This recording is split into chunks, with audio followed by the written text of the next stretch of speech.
Признали виновным. Сегодня Верховный суд Татарстана вынес вердикт 38-летнему Александру Харитонову, обвиняемому в нападении на судебных приставов. Все произошло весной минувшего года в Зеленодольске. Приставы пришли арестовывать его имущество. У мужчины были долги. Но, судя по материалам дела, в квартире он набросился на людей в форме с ножом и угрожал всех положить на месте. За подобное закон предусматривает вплоть до пожизненного лишения свободы. Подсудимый же уверял, что вреда никому не хотел, а единственным желанием было оградить тяжело больного сына от инфекций. Других доводов приставы не понимали и отказывались покидать квартиру. Нафиса Минязова знает, какое решение принял суд. Любая инфекция, она может просто 3-4 года из жизни ребенка унести, просто к смерти привести. Пускать приставов к себе домой Александр не хотел. У его 5-летнего сына муковисцидоз. Говорит, любая инфекция может его убить. В квартире особый санитарный режим. Договорились утром конкретно, зачем они приедут. Я им подготовил имущество. Специально, чтобы они заходили в квартиру, я им спустил его вниз к подъезду. Они пришли арестовывать имущество за один из неоплаченных долгов 40 тысяч рублей. Стол, который хотел отдать, он оценил в 2 раза дороже. Но приставы все же зашли в квартиру. Я девчонкам уступил, они попросили, чтобы я их пустил в квартиру, оценить, как они сказали, имущественное положение. Вот. Я им сразу сказал: девчонки, пожалуйста, не больше 5 минут, потому что дома ребенок больной, поэтому быстро сфотографируйте и уйдете.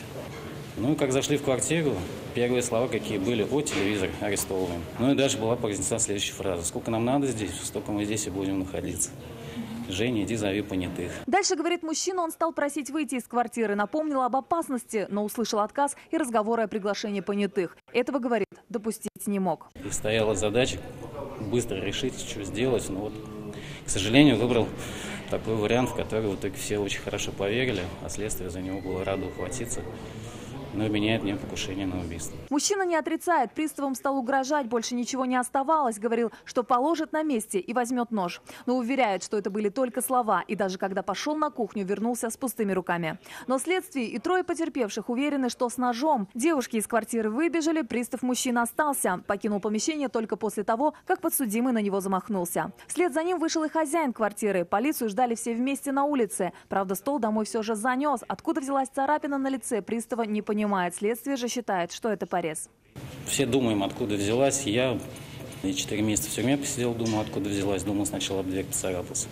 Скорее всего, реально просто, когда он от меня отмахивался руками, когда я на него выпад в него делал, просто мог сам себя ногтем поцарапать. Уголовное дело было возбуждено по статьям угрозы или насильственные действия в связи с осуществлением правосудия или производством предварительного расследования и посягательство на жизнь лица, осуществляющего правосудие или предварительное расследование.